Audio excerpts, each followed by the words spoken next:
He went home. My wife and daughter were watching Like a Boss. I was thoroughly uninterested. So as I'm sitting there scrolling Twitter for inspiration, I found it. I found it in takes that were not just legally stupid, but were utterly morally reprehensible. Coming out of Mark Ruffalo, calling him out by name. And when you read these tweets, you're going to know what I'm saying. Who's the other guy? Pedro Pascal. I don't actually know who he is. I just know it pops up in my feed because other people retweet it. And these were,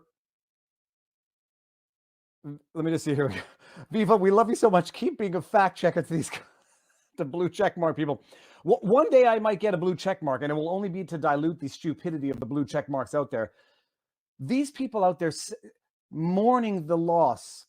Rest in peace, Huber and Rosenbaum. And Ruffalo actually called him Jojo, which is his nickname. When I say that they are celebrating and martyrizing the deaths of people who have no business being martyrs, it's over the top and it's enraging. And I have to call them out because I call them out. It's enraging. You have people who are out there. What is the word when you well, martyrizing is one word, but deifying the deaths of these individuals in abstractum, as though they do not know or do not care that they were not out there celebrating and promoting equality. They were not out there helping Black lives in their protests. They were not out there for any form of racial, economic equality. They were, in fact, people with lengthy criminal histories who were out there to wreak havoc on the people of Kenosha. And I point this out, and then people come with the, the predictable retort. The fact that they had criminal histories and the fact that one of them, Rosenbaum, was a P word of the highest and most awful order is irrelevant to what happened that night. And I agreed to some extent. One's criminal history does not make them a target of vigilante justice, period, full stop. Where it becomes relevant is in not explaining what happened to them, but rather in explaining why they were acting the way they were acting that night. Why you had 3 criminals with lengthy criminal records, and the only 3 at a BLM protest committing arson, assault, and getting into the behavior that they got into. They didn't get, they were not the objects of vigilante justice because of their criminal histories. They were out there looking for violence because of their violent criminal histories. So I'm going to just share some of the most idiotic takes, let me see if I can do this properly, of that evening, because it is important to call it out where you see it and let people know when you see it. The best. Well, I'll just bring this one up. If Hollywood doesn't want to be thought of as glorifiers of the P word, they should really stop glorifying the people of the P word. And you got, if you look at this, you have Pedro Pascal, who says Joseph Rosenbaum and Anthony Huber. I'm not even using that word because that's a legal term, I would imagine. They were victims of homicide. They were the object of homicide because of their own conduct, and that's what the jury found, and I'm not second-guessing it because I happen to think they got it right. Rest in peace. Then you've got, we come together to mourn the lives lost to the same racist system that devalues Black lives and devalued the lives of Anthony and Jojo. Jojo being the nickname of this individual, and I highlighted the impertinent words. Can you imagine Mark Ruffalo using the deaths of Anthony and Jojo, suggesting that they're Black based on that tweet, suggesting that they were out there to promote or aid in any Black individual's cause? They were out there to wreak havoc, and they did. And they were not out there for any legitimate purpose. They were out there specifically to target what they thought were weak individuals to cause great bodily harm to them. And Mark Ruffalo using his nickname Jojo? I didn't know that his nickname was Jojo until I Googled it.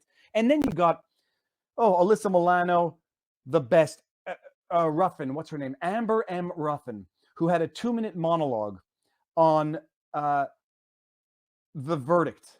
And this is Amber M. Ruffin who's saying, I have an audience and I have an obligation to inform them. And then she goes, you want to talk about crocodile tears and someone faking crying, what they were accusing Rittenhouse of during the trial? I'm going to take this down here.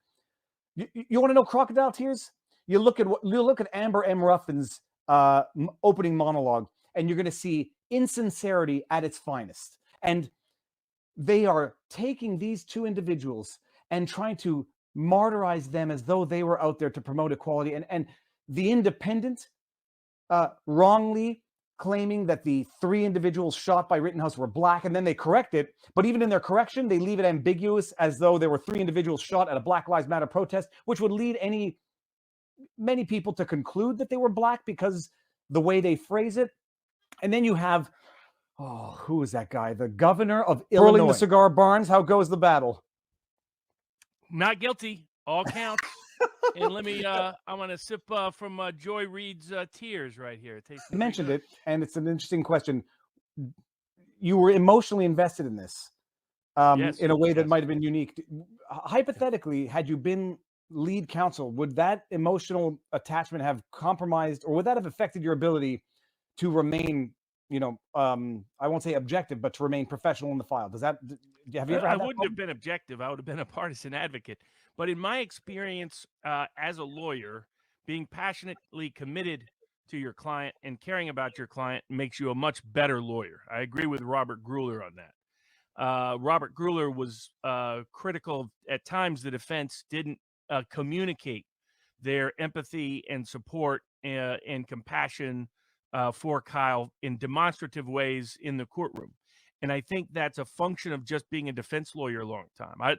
I don't have any doubt Mark Richards cared about Kyle and wanted the best outcome for him.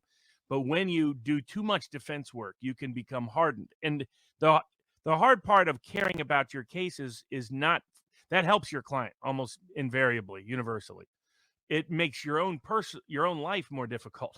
So there are plenty of times where it would be easier as a lawyer to not take your job home with you, to not be personally attached. The problem when you're not personally attached, you don't fight for your client the way you can and should. You're not demonstrative because juries read all kinds of crazy things into what's happening. So that's why it's critical. Like Roy Black, for example, was very impersonal with Mike Tyson in his trials. Jurors interpreted that to mean that Roy Black thought his client was guilty. That was just Roy Black being Roy Black, if you understood. I mean, Roy Black usually represented drug dealers, and so it's advantageous for your personal well-being as a lawyer to not get emotionally attached. No doubt about that. You just go in, just another job, just treat them like they're a piece of a piece of meat at the slaughterhouse. For your own well-being. That's a lot less stressful, a lot less difficult, a lot less emotionally taxing. It's the way Sean Penn once described method acting. He said it's brutally taxing. It'd be much easier not to be that, but then you wouldn't be as good an actor either. And so the same is true as a lawyer.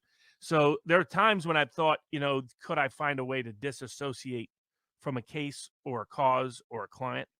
Anytime I have, I'm a less effective lawyer, but it's a much more relaxing lifestyle.